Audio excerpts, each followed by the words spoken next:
In this guide, I'm going to show you how to buy Madden NFL 27 on Nintendo Switch 2. This is Miguel from Just Boz, and before we get into this guide, make sure to like the video and subscribe to the channel with all notifications on for more content like this. It really does help out the channel and we'd greatly appreciate it.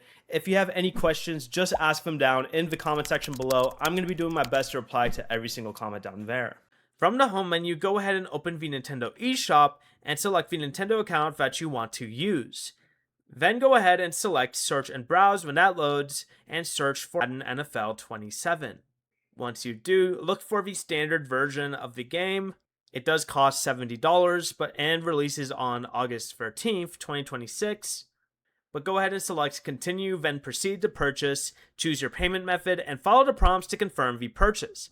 If you buy it before release, it will be treated as a pre-order and can download automatically once it becomes available. Before you leave, remember to like the video and subscribe to the channel with all notifications on for more content like this. It really does help out the channel and we'd greatly appreciate it. And if you did have any questions, just ask them down in the comment section below. I'm going to be doing my best to reply to every single comment down there. Peace.